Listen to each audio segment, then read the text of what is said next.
ఈ రోజుల్లో చాలా మందిలో థైరాయిడ్ సమస్యలు ఇబ్బందికి గురి చేస్తూ ఉన్నాయి. అలాగే అసలు థైరాయిడ్ ఎందుకు వస్తుంది, థైరాయిడ్ సమస్యకి యోగా ద్వారా ఎటువంటి పరిష్కారాలు ఉన్నాయి, ఎటువంటి ఆసనాలు వేయాలి అనే అంశాల గురించి మనతో మాట్లాడేందుకు ప్రముఖ యోగా ఎక్స్పర్ట్ వసంతలక్ష్మి గారు మనతో ఉన్నారు. వసంతలక్ష్మి గారు నమస్తే అండి. నమస్తే అండి. ఈ రోజుల్లో మనం అబ్జర్వ్ చేసుకుంటే థైరాయిడ్ సమస్యలతో చాలామంది ఇబ్బంది పడుతూ ఉన్నారు. అసలు థైరాయిడ్ సమస్య ఎందుకు వస్తుంది, థైరాయిడ్ సమస్యతో బాధపడేవారు ఎటువంటి ఆహార నియమాలు పాటించాల్సిన అవసరం ఉంది, థైరాయిడ్ సమస్యని మనం తగ్గించుకోవాలి అంటే ఎటువంటి ఆసనాలు ఉన్నాయి ఈ యోగాలో? ఎస్ అండి, మీరు చెప్పినట్లు ఈ మధ్యకాలంలో థైరాయిడ్ సమస్యతోటి చాలామంది ఇబ్బంది పడుతూ ఉన్నారు. థైరాయిడ్ అనేది మనకు ఈ నెక్ దగ్గర ఉన్న ఒక గ్లాండ్. శరీరంలో ఉన్న ఒక్కొక్క గ్లాండ్ ఒక్కొక్క శరీర ఆకృతిని బట్టి, శరీర అవసరాన్ని బట్టి ఎంజైమ్స్ని రిలీజ్ చేస్తూ ఉంటుందన్నమాట. మన ఎదుగుదలకు, పొడవు పెరగాలన్నా, మనిషి చక్కగా శరీరాకృతి రావాలన్నా, ఆహార నియమాలు అంటే మనం తీసుకున్న ఆహారాన్ని చక్కగా డైజెషన్ అవ్వాలన్నా, ఇలా ఎన్నో శరీరంలో జరిగే క్రియలకి మన థైరాయిడ్ గ్లాండ్ అనేది ఒక మంచి సూచిక. థైరాయిడ్ గ్లాండ్ ఎంజైమ్స్ని రిలీజ్ చేస్తూ ఉన్నంత రోజులు చక్కగా మనకి ఈ క్రియలన్నీ జరుగుతూ ఉంటాయి అన్నమాట. కొంతమందిని గమనించాము అంటే బాగా హైట్గా ఉంటారు, కొంతమంది చాలా షార్ట్గా ఉంటారు. గమనించారా? ఇది థైరాయిడ్ యొక్క ఆ ఎంజైమ్స్ రిలీజ్ చేసే శరీరంలో ఉత్పత్తి అయ్యే క్రియను బట్టి వాళ్ళ హైట్ అనేది పెరగడం తగ్గడం జరుగుతూ ఉంటుంది ఒక ఏజ్ వరకు. తర్వాత థైరాయిడ్ గ్లాండ్ ఎలా మనకి ఎంజైమ్స్ని ప్రొడ్యూస్ చేస్తూ ఉన్న దాన్ని బట్టి శరీర ఆకృతి కూడా మారుతూ ఉంటుంది. కొంతమందిని గమనించారంటే థైరాయిడ్ గ్లాండ్ యొక్క పనితీరు చక్కగా ఉన్న వాళ్ళు శరీరాకృతి చాలా చక్కగా ఉంటుంది. కొంచెం ఇంబ్యాలెన్స్గా ఉన్న వాళ్ళు వెయిట్ ఎక్కువ పెరిగిపోవడము, లేదంటే మరీ లీన్గా అయిపోవడము చూస్తూ ఉంటాం. ఊబకాయం అంటూ ఉంటాము. తర్వాత మరి సన్నగా అయిపోవడం, ఇలాంటివన్నీ కూడా థైరాయిడ్ గ్లాండ్ వ్యవస్థ కిందకి వస్తాయన్నమాట. ఈ థైరాయిడ్ అసలు ప్రాబ్లం ఎందుకు వస్తుంది?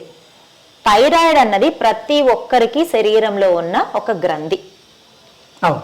ఈ థైరాయిడ్ గ్లాండ్ అనేది ఈ ఎంజైమ్స్ని ఎక్కువ రిలీజ్ చేయడం, తక్కువ రిలీజ్ చేయడం, దాన్ని బట్టి సమస్యగా తీసుకుంటాం.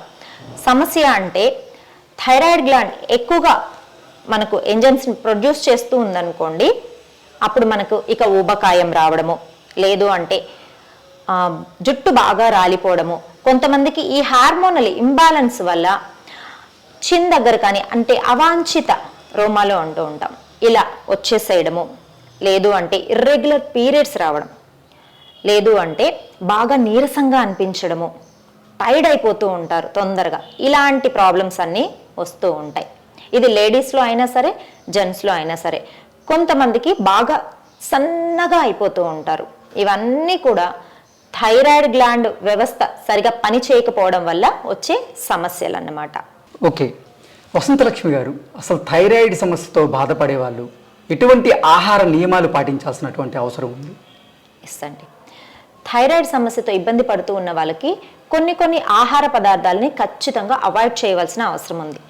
లైక్ క్యాలీఫ్లవర్కి సంబంధించిన, రూట్కి సంబంధించిన ఆహార పదార్థాలు, క్యాలీఫ్లవర్ కావచ్చు, క్యాబేజీ కావచ్చు, బ్రోకలీ కావచ్చు, ఇలాంటి ఆహార పదార్థాలు తీసుకున్నప్పుడు థైరాయిడ్ యాక్టివేషన్ అనేది హైపర్ ఉంటుందన్నమాట. అందువల్ల వాటిని అవాయిడ్ చేయమని చెప్తూ ఉంటాం.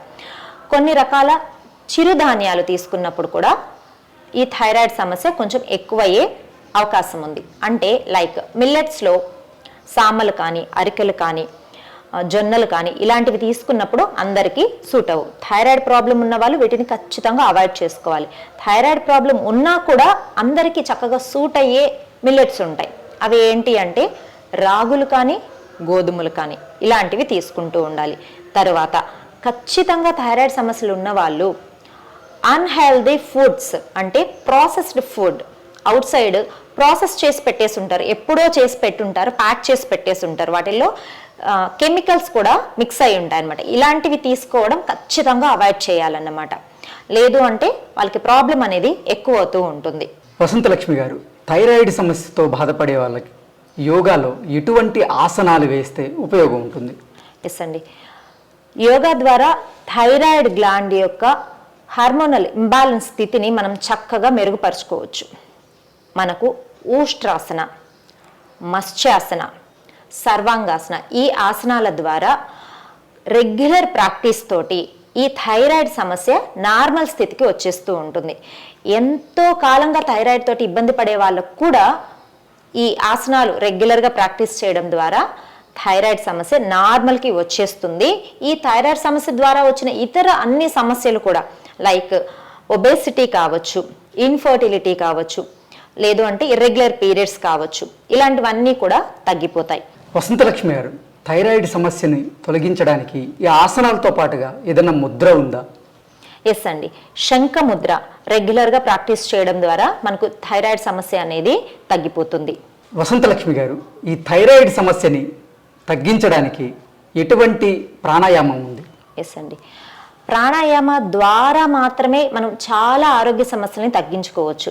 ఈ థైరాయిడ్ సమస్యతో ఇబ్బంది పడే వాళ్ళకి ఉజ్జయి ప్రాణాయామ రెగ్యులర్గా ప్రాక్టీస్ చేసుకోవడం ద్వారా ఈ థైరాయిడ్ సమస్య అనేది తగ్గిపోతుంది. ఓకే వసంతలక్ష్మి గారు, ఈ ఆసనాలు అలాగే ఎటువంటి ప్రాణాయామాలు చేయాలి అనేది ఒకసారి మా ప్రేక్షకుల కోసం మీరు ఆసనాలు వేసి చూపించండి. తప్పకుండా అండి. థైరాయిడ్ ప్రాబ్లమ్ని తగ్గించడం కోసం మనకు ఊష్ట్రాసన చాలా చక్కగా ఉపయోగపడుతుంది. చూడండి, మోకాళ్ళ మీదకి ఇలా చక్కగా నిలబడుకోవాలి. హ్యాండ్స్ని మెల్లగా ముందుకి స్ట్రెచ్ చేసుకొని కొద్దిగా బ్యాక్ బెండింగ్ చేస్తూ రైట్ హీల్ని రైట్ పామ్తో టచ్ చేస్తూ లెఫ్ట్ హీల్ని లెఫ్ట్ పామ్తో టచ్ చేస్తాం. స్లోగా నెక్ని బ్యాక్కి బెండ్ చేస్తాం. రిలాక్సింగ్గా ఈ పొజిషన్లో కొద్దిసేపు ఉండాలి. మెల్లగా లెఫ్ట్ హ్యాండ్ని తర్వాత రైట్ హ్యాండ్ని డౌన్ చేసుకొని ఇలా వజ్రాసన స్థితికి వచ్చి హ్యాండ్స్ని రెండు ముందుకి స్ట్రెచ్ చేసుకొని హెడ్ని డౌన్ చేసి రిలాక్స్ అవ్వాలి. ఇలా ఊష్ట్రాసన పూర్తిగా బ్యాక్ బెండింగ్ తోటి ప్రాక్టీస్ చేయలేనప్పుడు మనం హాఫ్ ఊష్ట్రాసన కూడా ప్రాక్టీస్ చేయొచ్చు. ఇక్కడ మెయిన్ రీజన్ ఏంటి అంటే ఊష్ట్రాసన చేయడానికి మన ఈ థైరాయిడ్ గ్లాండ్ని యాక్టివేట్ చేయడం కోసం నెక్ మజిల్స్ని కంప్లీట్గా బ్యాక్ బెండ్ చేయడము. సో హాఫ్ ఊష్ట్రాసన, పూర్తి ఊష్ట్రాసన ప్రాక్టీస్ చేయలేనప్పుడు ఇలా బ్యాక్ మీద హ్యాండ్స్ ఉంచుకొని మెల్లగా బ్యాక్ బెండింగ్ చేయొచ్చు. రిలాక్సింగ్గా సెంటర్కి వచ్చేసి మరలా రిలాక్సింగ్ పోస్చర్ మనకు శశాంకాసన, హెడ్ని డౌన్ చేసుకొని రిలాక్స్ అవ్వడం. Slowly centre. ఇలా రెగ్యులర్గా ఊష్ట్రాసనాన్ని 3 నుంచి 4 సార్లు 10 సెకండ్లు పోస్చర్లో ఉండగలిగి కనుక చేయగలిగితే మనకు థైరాయిడ్ గ్లాండ్ అనేది చక్కగా యాక్టివేట్ అవుతుంది. తరువాత మత్స్యాసన ప్రాక్టీస్ చేద్దాం. మత్స్యాసన ఇలా శవాసన స్థితిలో ప్రాక్టీస్ చేయాలి. చూడండి, కాళ్ళు 2 దగ్గర ఉంచుకోవాలి. మన హ్యాండ్స్ని థైస్ కింద ఉంచుకోవాలి. షోల్డర్స్ని చక్కగా పైకి లిఫ్ట్ చేసి క్రౌన్ ఆఫ్ ద హెడ్ మన మాడ భాగాన్ని మ్యాట్కి తగిలేలాగా ఇలా మెల్లగా నెక్ని పైకి లిఫ్ట్ చేసుకోవాలి. ఉండగలిగినంతసేపు ఈ మత్స్యాసన స్థితిలో ఉండాలి. మెల్లగా రిలాక్స్ చేసుకుందాం. శవాసన స్థితిలో కొద్దిసేపు శరీరాన్ని రిలాక్స్ చేయాలి. తరువాత 3వ ఆసన సర్వాంగాసన. ఇలా శవాసన స్థితిలో కంఫర్టబుల్గా ఉండాలి. డీప్ బ్రీతింగ్ తీసుకుంటూ 2 లెగ్స్ని ఇలా 90 డిగ్రీస్లో లిఫ్ట్ చేస్తాం. తర్వాత మెల్లగా హిప్ని పైకి లిఫ్ట్ చేస్తూ మ్యాక్సిమం మనం అప్పర్ వ్యాలీని ఎంత వీలైతే పైకి లిఫ్ట్ చేస్తాం. మన చిన్నలు చెస్ట్కి టచ్ అయ్యేలాగా ఉండాలి. మన థైరాయిడ్ గ్లాండ్ని చక్కగా మనం స్ట్రెచ్ చేస్తూ స్టిమ్యులేట్ చేయడం కోసం ఈ ఆసనాలో 10 సెకండ్స్ నుంచి 1 మినిట్ వరకు కూడా ఉండొచ్చు. మెయింటైన్ చేద్దాం కొద్దిసేపు.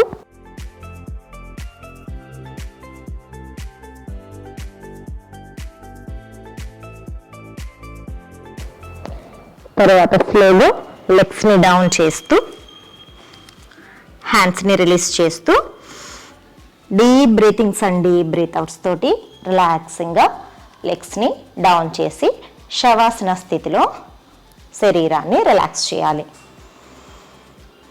మెల్లగా కూర్చునే స్థితికి వచ్చేద్దాం.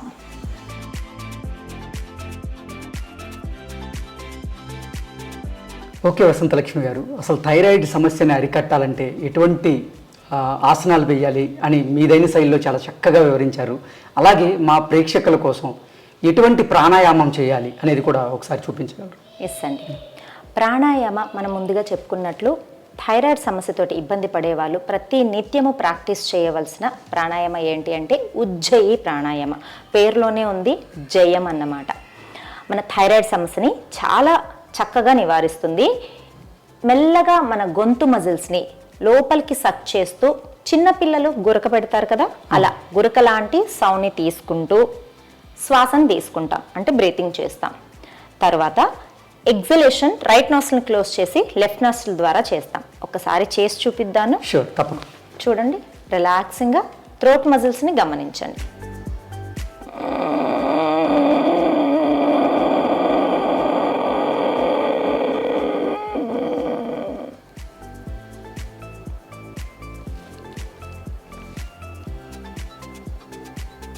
ఎగ్జలేషన్ మెల్లగా లెఫ్ట్ నాస్ట్రిల్ నుంచి చేస్తాం. స్లోగా మనము స్టార్టింగ్లో కొంచెం ఇబ్బందిగా అనిపించవచ్చు సౌండ్ రావడంలో. మెల్లమెల్లగా థ్రోట్ మజిల్స్ని లోపలికి లాగుతూ బ్రీతింగ్ మీద మనసు పెట్టగలిగాము అంటే చాలా ఈజీగా వచ్చేస్తుంది. హార్మోనల్ ఇంబ్యాలెన్స్ ప్రాబ్లమ్ని తగ్గించడానికి ఈ ఉజ్జయి ప్రాణాయామ చాలా చక్కగా ఉపయోగపడుతుంది. మరొకసారి చేద్దాము. షూర్. చూడండి.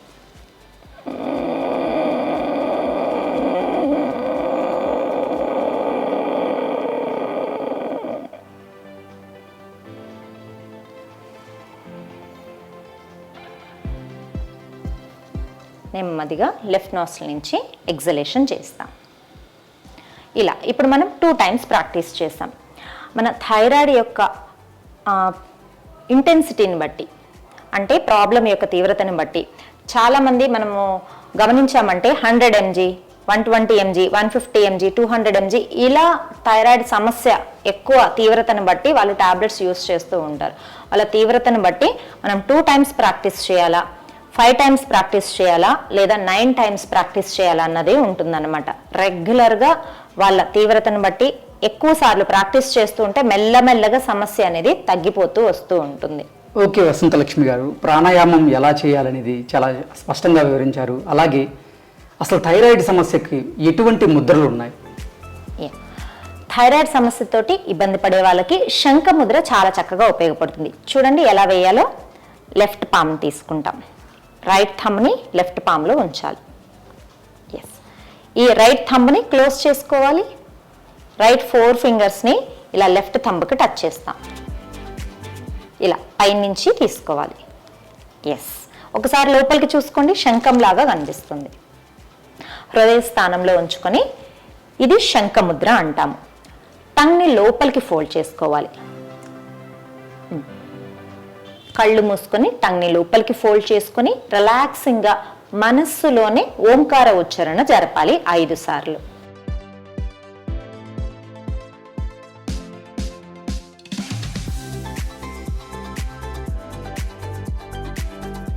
ఇలా 5 నుంచి 10 నిమిషాలు శంఖముద్రలో కనుక ఉండగలిగితే థైరాయిడ్ గ్లాండ్కి మనం చాలా చక్కగా సాధన చేసినట్లు అవుతుంది.